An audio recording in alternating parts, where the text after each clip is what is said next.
Namaku Widya, 36 tahun. Dulu aku dikenal sebagai kembang desa. Banyak yang memuji, banyak yang datang melamar. Tapi hatiku hanya untuk Ari, pria sederhana yang bekerja sebagai buruh bangunan. Kami menikah dengan cinta yang tulus, hidup pas-pasan tapi bahagia. Sampai suatu hari segalanya berubah. Ari jatuh dari lantai 2 tempat kerjanya dan lumpuh total. Sejak itu aku merawatnya siang malam, sambil bekerja apapun demi kebutuhan kami. Tapi cobaan belum berhenti di situ. Seorang pegawai kecamatan yang sering membantu warga mulai dekat denganku. Ia sopan, perhatian, dan sering menanyakan kabar Ari.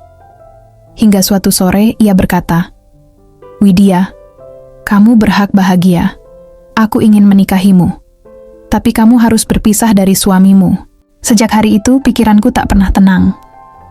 Antara kesetiaan dan harapan hidup yang lebih baik, aku terjebak dalam pertarungan batin yang tak mudah dijelaskan. Dulu aku tak pernah menyangka hidupku akan berubah sedrastis ini. Namaku Widya, 36 tahun. Aku tumbuh di sebuah desa kecil di pinggiran kota. Orang-orang dulu sering memanggilku kembang desa. Bukan karena kecantikan semata, tapi karena aku dikenal ramah dan mudah bergaul. Dari pasar sampai balai desa, semua mengenalku. Tapi di antara banyak laki-laki yang mencoba mendekat, hatiku hanya tertuju pada satu orang. Ari, 37 tahun, pria sederhana yang bekerja sebagai buruh bangunan. Tak banyak kata manis darinya, tapi sikapnya tulus. Ia pekerja keras, bertanggung jawab, dan selalu menghormati keluargaku. Kami menikah dengan sederhana, hanya dihadiri tetangga dan sahabat dekat. Saat itu aku merasa dunia ini milikku. Kami tinggal di rumah kecil peninggalan orang tuaku. Setiap pagi Ari berangkat kerja membawa bekal yang kubuat. Dan sore hari ia pulang dengan senyum lelah namun penuh kasih. Hidup kami tidak mewah, tapi penuh tawa dan syukur. Aku masih ingat malam ketika ia berkata, "Widya, aku nggak bisa janji kasih kamu segalanya. Tapi aku janji nggak akan biarkan kamu kelaparan." Aku tersenyum waktu itu. Tak tahu bahwa janji sederhana itu akan diuji begitu berat. Hingga suatu pagi, kabar buruk datang. Telepon dari rekan kerjanya membuat lututku lemas. Ari jatuh dari lantai 2 bangunan proyek. Tulang punggungnya patah. Aku segera berlari ke rumah sakit, dan ketika melihatnya terbaring tak berdaya, seluruh duniaku seolah berhenti. Dokter berkata Ari mengalami kelumpuhan permanen. Sejak itu, hidup kami tak pernah sama. Hari-hariku berubah menjadi rutinitas perawatan. Menyuapinya makan, memandikannya, mengganti pakaiannya. Di sela-sela itu, aku bekerja menjahit dan berjualan kecil-kecilan. Kadang tubuhku lelah, tapi hatiku tetap ingin bertahan. Namun, malam-malam terasa panjang. Rumah kami yang dulu penuh canda, kini hanya diisi suara detak jam dan napas berat suamiku yang terbaring. Kadang aku menangis diam-diam, bukan karena menyesal, tapi karena takut. Takut tak sanggup bertahan selamanya. Sampai suatu hari, seorang pegawai kecamatan bernama Dimas datang ke rumah untuk urusan administrasi bantuan sosial. Ia tampak sopan, muda, dan berbicara dengan tenang. Tak kusangka, kehadirannya perlahan membawa warna baru dalam hari-hariku yang suram. Namun aku tahu, warna itu bisa saja menjadi badai yang lebih besar dari semua luka yang pernah kuterima. Sejak hari itu, Dimas sering datang ke rumahku. Awalnya hanya untuk urusan administrasi bantuan bagi keluarga kurang mampu. Tapi lama-kelamaan, kedatangannya terasa lebih pribadi. Ia sering menanyakan kabar Ari, bahkan tak jarang membawakan makanan atau obat-obatan. "Aku cuma ingin bantu, Bu Widya, jangan sungkan," katanya dengan senyum yang tenang. Aku mengangguk pelan, tak tahu harus menjawab apa.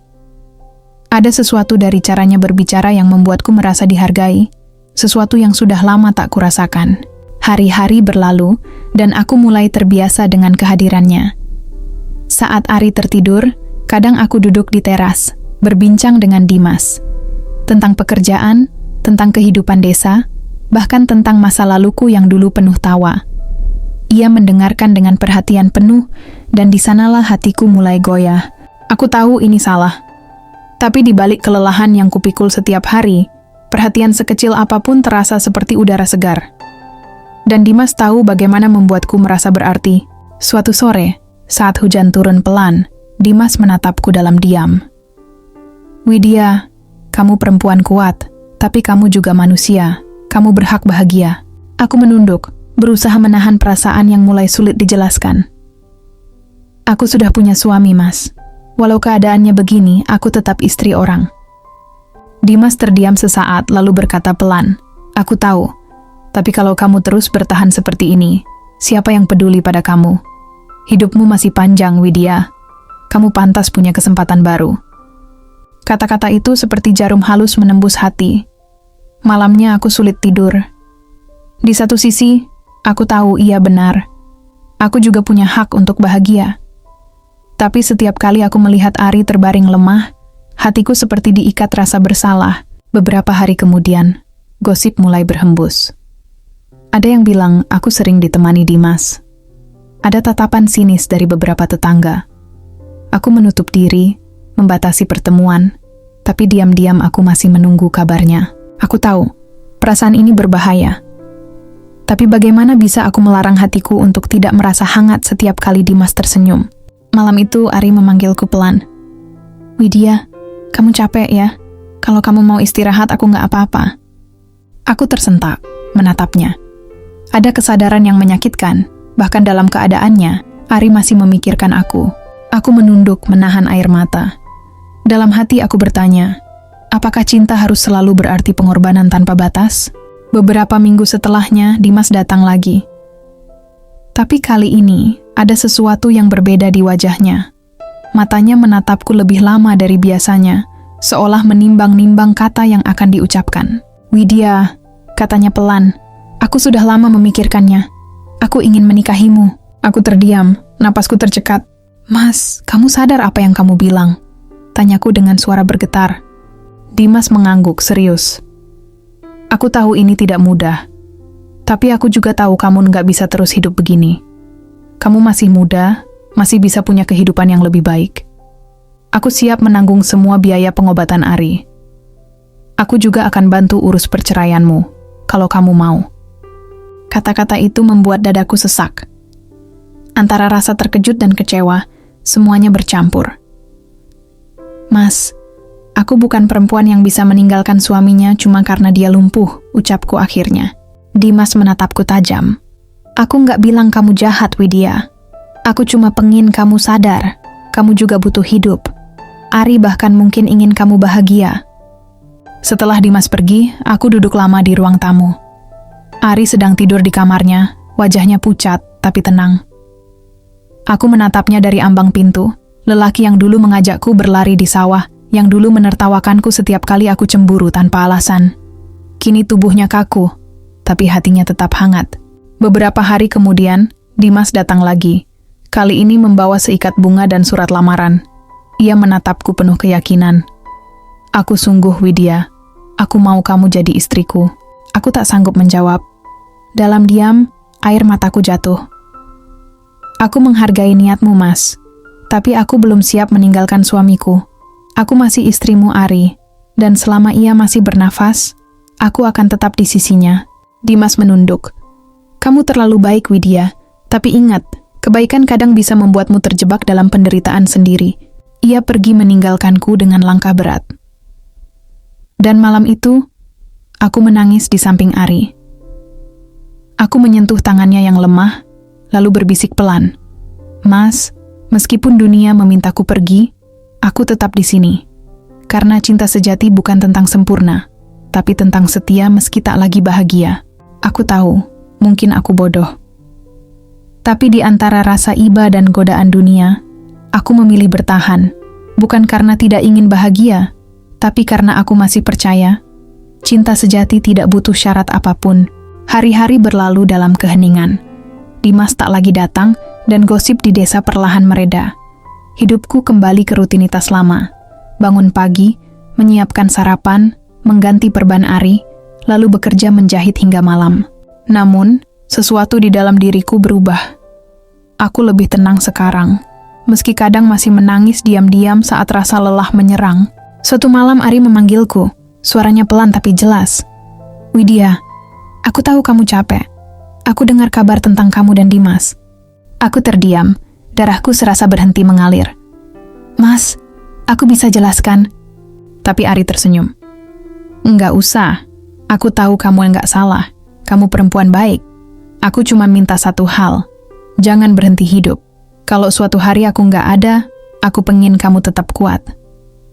Air mataku langsung jatuh. Aku menggenggam tangannya erat, menangis tanpa suara. Mas, aku nggak akan ninggalin kamu. Aku janji. Ari hanya tersenyum lemah. Aku tahu. Sejak malam itu, aku mulai menerima keadaan dengan hati yang lebih lapang. Aku tak lagi menyalahkan takdir, juga tak lagi marah pada Dimas.